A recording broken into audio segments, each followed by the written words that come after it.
Thank you, sir.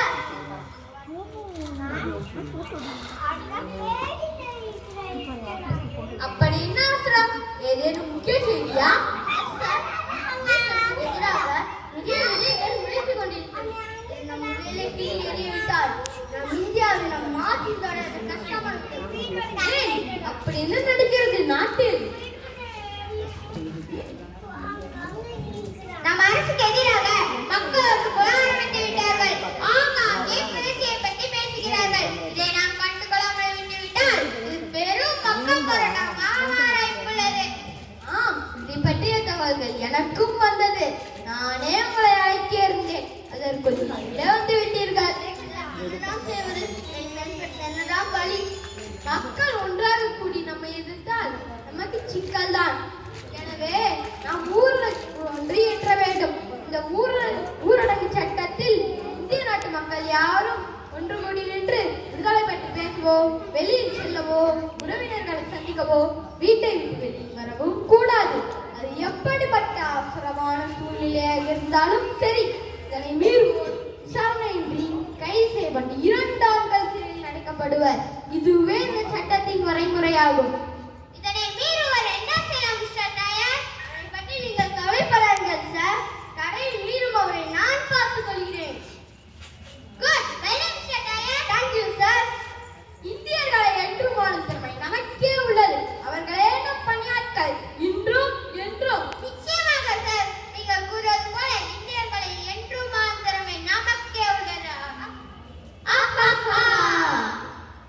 நீங்கள் ஆக வேண்டிய வேலையை பாருங்கள். Okay sir. இவ்வாறாக ஆங்கிலேய அதிகாரிகள் நிலைமையை கட்டுக்குள் கொண்டு வரும் வரை மக்கள் கூடும் இடங்களை தவிர்க்க ஊரடங்கு என்ற பெயரில் ரவுலட் சட்டம் இயற்றப்பட்டது. இதன் விளைவாக மக்களின் இயல்பு வாழ்க்கை பாதிக்கப்பட்டது. மக்கள் வீட்டை விட்டு வெளியேற வர முடியாமல் ஆடு மாடுகளைப் போல் அடித்து துன்புறுத்தினர். நம் மண்ணின் மக்கள் சார்பாக யாரும் எதையும் கேட்க முடியாமல் இருக்க ஒருபுறம்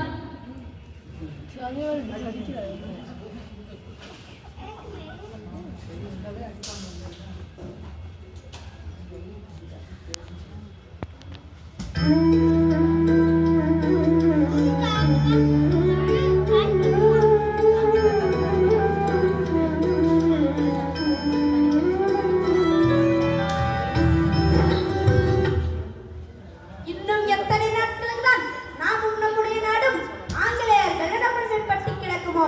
உங்களுடைய ஒத்துழைப்பு இருக்குமானால் நான் இன்றே அவர்களை கொன்று கேட்டேன் மகாத்மாவே.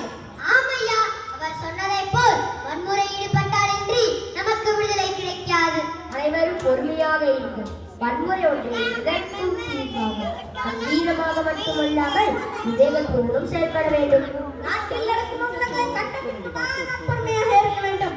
நம் மக்கள் பெருந்துயரத்திற்குள்ளாகி இருக்கிறார்கள். ஆமையா, வீட்டில் எந்த உணவுப் பொருளும் இல்லென்பதால் வாங்கி வர வெளியில் சென்ற என் மகன் வீட்டிற்கு உணவே இல்லை. வெளியில் சென்றது குற்றம் என்று உன்னை காவலர்கள் கைது செய்து எந்தவித விசாரணையும் இல்லாமல் சிறையில் அடைத்துவிட்டனர். நான் எவ்வளவோ கேட்கிறேன், ஆனால் ஒருவர் கூட ஏற்கமின்றி என்னை எட்டி உடைத்து விட்டார்கள். வீட்டில் வெளியே சென்றதற்கு 2 ஆண்டுகள் சிறை தண்டனை என்றார்கள். எந்த வித நியாயமையா? குழந்தைக்கு பால் வாங்க கடைக்கு சென்றிருந்தேன். குழந்தை பசியால் அழுவதை நேரில் பார்த்தும் கூட இரக்கமே இல்லாத மனுஷ மிருகங்கள் என்னை காலால் எட்டி உதைத்து குழந்தைக்கு வாங்கின பாலெல்லாம் கொட்டிருச்சு. கேட்டீர்களா? மக்கள் எடுத்த துன்பத்தை கேட்டீர்களா? இதற்கு மேலும் நாம் பொறுமையாக இருக்க வேண்டுமா மகாத்மாவே? ஐயோ, என்ன கொடுமை இதெல்லாம்! ஹே ராம், வாழ்கிறார்கள் என்று விட்டால் நம் மக்களை எவ்வளவோ துன்புறுத்துகிறார்களே. இந்த நிலையை மாற்ற நாம் ஆவலம் செய்வோம். உங்களது பொறுமை மிகும் விஷயம் இழந்த மக்களின் வாழ்வாதாரத்தை மீட்டு தருமா? அமைதி அமைதி என்று இருந்துதான் நாம் இப்பொழுது இந்த நிலைமையில் இருக்கின்றோம். இனி என்ன செய்வதென்று நானே பார்த்துக் கொள்கிறேன். அவசரப்படாதீர்கள். நம் மக்களிடம் விடுதலை அதிகரித்து அவர்களை ஒன்று கூட்டி நம் மனைவியை கட்டி ஆங்கிலேயர்களை விரட்டியிருக்கும். அதை விடுத்து சண்டையிட்டால் அதில் நம் மக்கள் அதிகமாக அறிவோம். எனவே நம் அமைதியான வழியில் போராடுவோம். சரி, இப்போதுமே செய்யலாம். சரி, அப்படியே செய்யலாம். காந்தியடிகளும் பால கங்காதர திலகரும் வழங்கிய ஆலோசனையின் பெயரில் மக்கள் அனைவரும் ஒன்று திரண்டு ரவுலட் சட்டத்தை பற்றி ஜாலியன் வாலாபாக் என்ற இடத்தில் விவாதித்துக் கொண்டிருந்தனர். அந்த நேரம் ஆங்கில தளபதி ஜெனரல் டயர் என்பவர் எந்தவித முன்னறிவிப்புமின்றி அத்துமீறி ஜாலியன் வாலாபாக் என்ற திடலில் தன்னுடைய ஆங்கில படைவீரர்களை கொன்று சுற்றி வளைத்தனர். நம்முடைய நாட்டுக்கு பஞ்சம் விளைக்க வந்த நம்மையே எண்ணப்பட்ட ஆண்டு கொண்டிருக்கிறார்கள். அந்த வெள்ளைக்கார நாய்களை எப்படியா நம் நாட்டை விட்டு விரட்ட வேண்டும். நம்முடைய சுயாட்சியை பற்றி, நமது விடுதலையை பற்றி பேச நமக்கே உரிமையிலே என்கிறார்கள் பரங்கியர்கள். இதை நாம் எந்த விதத்திலும் ஏற்றுக்கொள்ளக் கூடாது. இதை நாம் வன்மையாக கண்டிக்க வேண்டும்.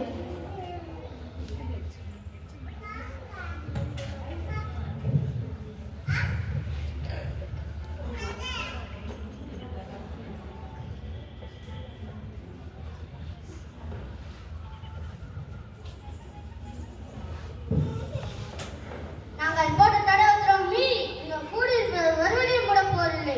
இன்னும் சற்று நேரத்தில் தெரியும் எங்கள் அரசின் கனம் என்னவென்று. ஜெனரல் டயர் மக்கள் மீது துப்பாக்கிச் சூடு நடத்துவதும் சிதறி ஓடுவதும் மக்கள் அங்கும் இங்கும் கிணற்றில் விழுவதுமாக இருக்கிறார்கள். அங்கே ஒரு குழந்தையின் அழுகுரல் மட்டும் கேட்கிறது. இவ்வாறாக ஜாலியன் வாலாபாக் திடலில் ஜெனரல் டயர் பெரும் துப்பாக்கிச் சூடு நடத்திய பின்பு வில்லியம் ஹண்டர் மற்றும் வின்சென்ட் சச்சின் தலைமையிலான நீதிமன்ற அவை அவரை விசாரிக்கிறது. ஜாலியன் வாலாபாக் சம்பவமானது ஒரு சிறுவனின் பெரும் தாக்கத்தினை ஏற்படுத்தியது. ஜாலியன் வாலாபாக் சம்பவத்திற்காக பழி தீர்க்க துடிக்கும் அந்த சிறுவன் தான்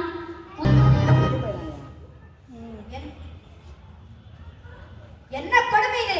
பல மக்களின் உயிரை கொடுத்து இளம் பெண்களை வியாக்கி பல குழந்தைகளை அனாதையாக்கி மக்கள் மீது ஈதி இரக்கமின்றி துப்பாக்கி சூடு நடத்திய அந்த அரக்கருக்கு பணியிலிருந்து ஓய்வெடுப்பதா தீர்ப்பு?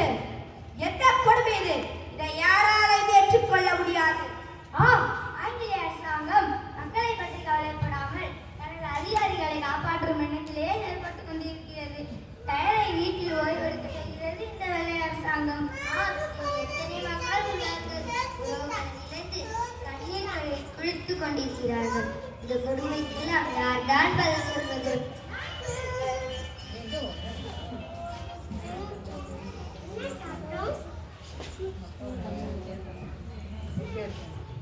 நான் பதில் சொல்கிறேன். இந்த உலகிற்கு அறத்தையும் கருணை போதித்த இந்த இந்திய திருநாட்டின் மக்களை எனது சகோதரன் சகோதரியை கருணையின்றி விழுக்கல் சுடுவது போல் சுட்டு வீழ்த்திய அந்த கயவனை நான் கொன்று பழி தீர்ப்பேன். இது ஜாலியன் வாலாபாக்கில் ரத்தம் சிந்திய அனைவர் மீதும் ஆணை.